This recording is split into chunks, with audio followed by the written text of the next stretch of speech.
Hello, everyone. This yesterday's talks inscribes me. Um, this yesterday's talks helped me in a way to understand how we get to talk about new emerging threat to sustainable development. In a way, sustainable futures. So today I'll be talking about the inconsistent views, regarding how we view sustainable futures and using Brownfield as a critical insight. So before that, there's a need for us to even understand what are brownfields. Brownfield simply means that they're previously developed lands that requires policy and physical intervention before you can bring them back to beneficial use. But my discussion today is to break it down for us in 3 different ways. What are these inconsistent views? The first one is in terms of nature, in terms of methods, in terms of concepts. Then beyond that, we get to look at these inconsistent views at the local low-income landscapes. What are the peculiar socioeconomic impacts? The human impact, and most essentially, the non-human impact. And the last part of it is to look at what is it that we can realistically do to bring it back to beneficial use. So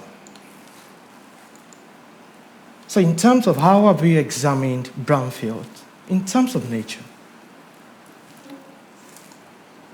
within the Western and European perspective, we get to see brownfield as abandoned sites with industrial contaminations. That is how we viewed it. There's an image taken in Chester where we get to see it as a wasteland. That is a space that appears useless at the momentary glance, to a momentary glance of passerbys.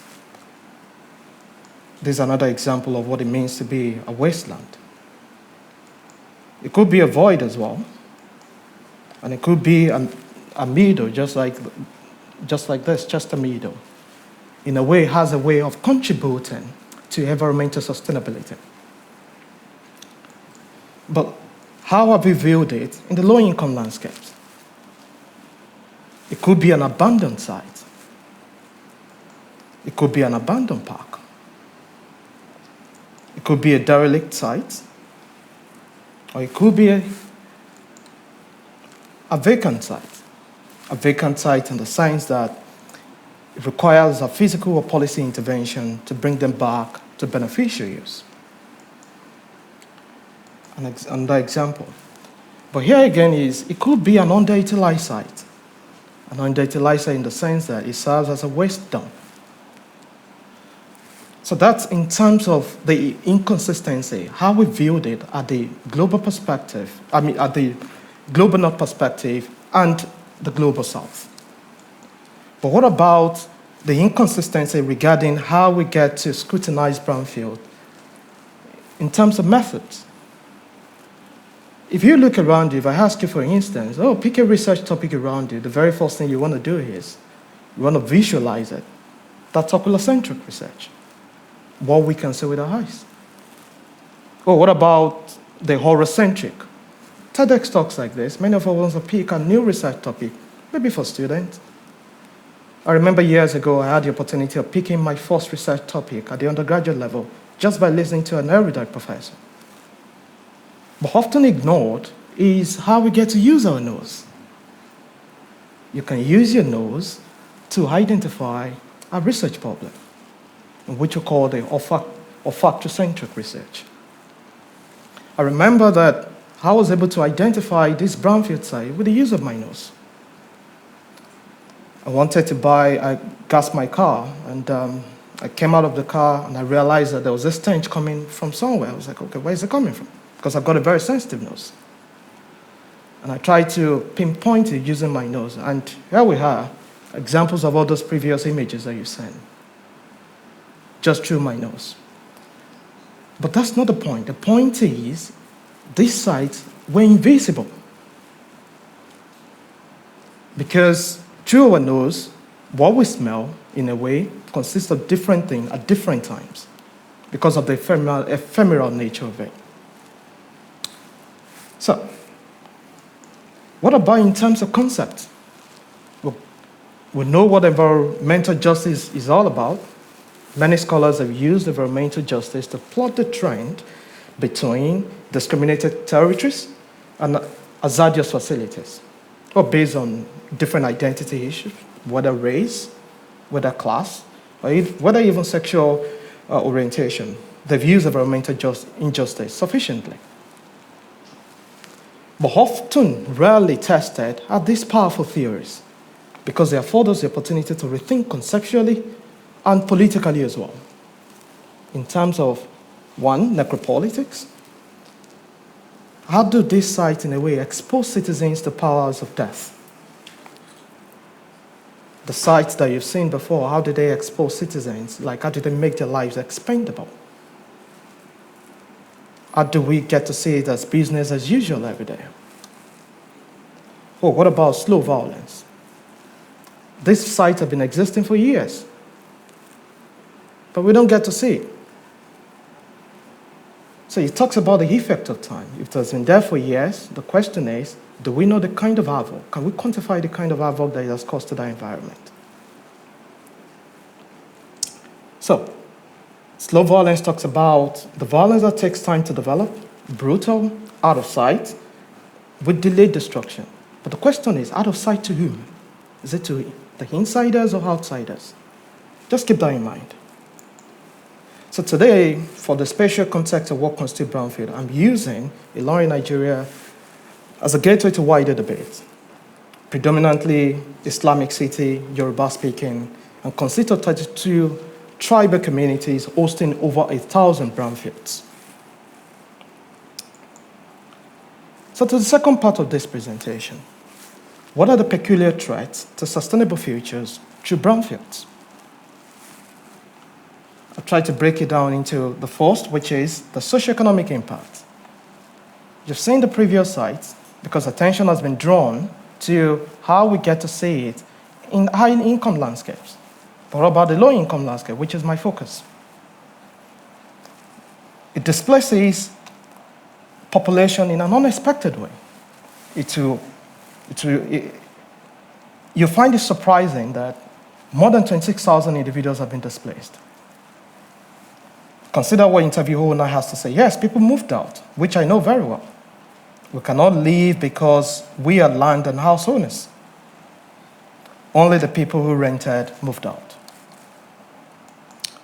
What about creating new sanctuaries of social misery? We now have drug abusers using that as their own den. And you can imagine the kind of overall victimization that comes with that. In terms of robbery, kidnapping, or sometimes rape. It limits investment confidence. Consider the story of Yabaraka, that runs a local restaurant and that can accommodate 10 to 15 individuals at a go. She was in operation for years, but number of customers started reducing. But those who care about her told her that we cannot be eating in a restaurant where Hodo and Haruma constantly mesh. So if you are an investor, would you want to invest in that kind of environment? So what about the human impact?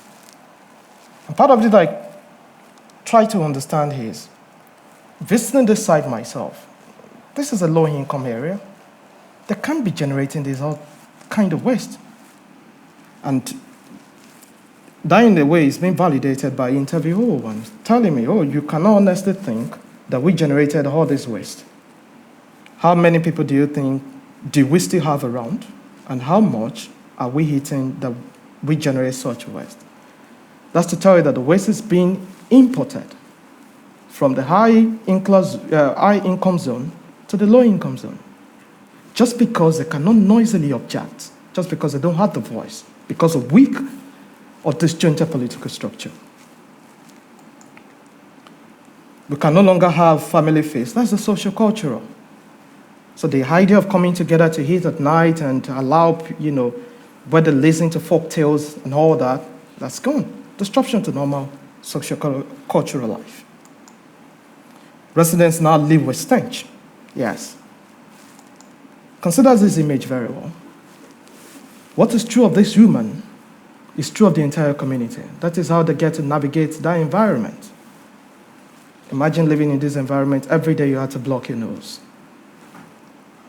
So that, in a way, validates my earlier statement that it was through my nose I was able to uncover the stripe. What about battles for new diseases and old diseases? Looking at the environment, you get to realize that malaria is on the increase, cholera is on the increase as well. Within the space of 26 years, cholera killed more than 30 individuals, including a tribal leader. That's the highest authority in that community. And still, we are not seeing it. So what about the non-human impact? The vis-a-vis text reminds us of the fact that the right to city translates to right to nature. Because it gets to accelerate demise of important ecology. Potential traditional cure for cancer cells, malaria, and ulcer that could boost blood count, they've been lost. We call this type of ecology ruderal ecology. Because these people that don't really have access to modern medicine, this is what they rely on. And it answers all their basic ailments. But because of the way the area has been structured is now sanctuary to social miscreants, they had to carefully cut it down. And because people are using that as a pretext to, transport waste to the environment, they had to start burning these important ruderal ecologies. But look at this image on the right side of the screen. This was an abandoned Hodid park in 2017, and 5 years after, see what's left.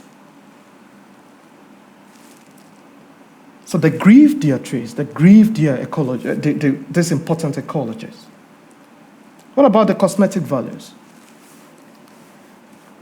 The dye from henna tree alone is quite important to them because during the festive period, they get to use it to draw elaborate patterns on their skin. Very beautiful, like local tattoos.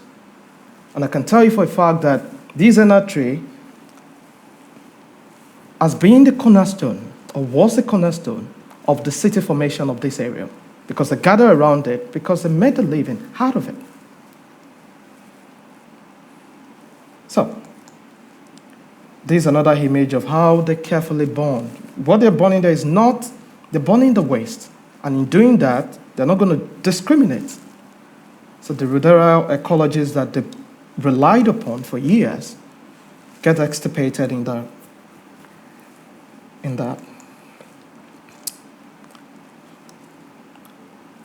So this is what is left of some of the Brownfield side. This is a popular neem tree. Before this site, usually, from my consultation with the locals there, they had more than 15 of these trees there. They now have just 2. A neem tree is a popular tree used in treating malaria. Malaria is a very prevalent disease in low-income landscapes, particularly countries that share the same latitudinal belt with Nigeria, Congo, and all that. But they've lost that. So the question now is, how can we strengthen sustainable futures by paying attention to brownfields? Just like earlier speakers, what they've said, it's about devising new partnership that can deliver new results. New partnership leverage on the combined strength of volunteering activities, local communities, and media houses to give voice to the voiceless.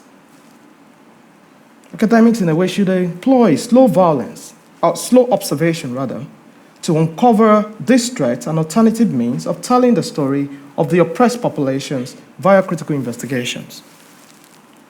We must understand that everything in our body, we've got to use it to identify a particular problem. What about colloquiums, conferences, TEDx talks like this? I talked about the Orocentric. I talked about my first research project. There was one professor that was talking about public open spaces, and I piqued an interest in it. And from that public open spaces, I've been able to identify, okay, public open spaces. Then I went on to look at these public open spaces that are being utilized for urban agricultural sites. Then during that, I get to realize that while trying to use my nose to identify this site, most of the agricultural sites have been converted to brownfields. You can see the link. So colloquiums, conferences, and seminars like they can kickstart a new career in trying to identify peculiar problems in our environment. What about theories dominant in developed geographies? They're powerful theories. But there's a need for us to bring these empirical facts in conformity with some theoretical explanations, because it helps us to better understand our world. So, having listened to all this, and we know that we're talking about sustainable futures, with this part of the world, with this part of this area, how we build brownfields, do we think we're still on the path of achieving sustainable futures? I'll leave that with you. I want to thank you all for listening.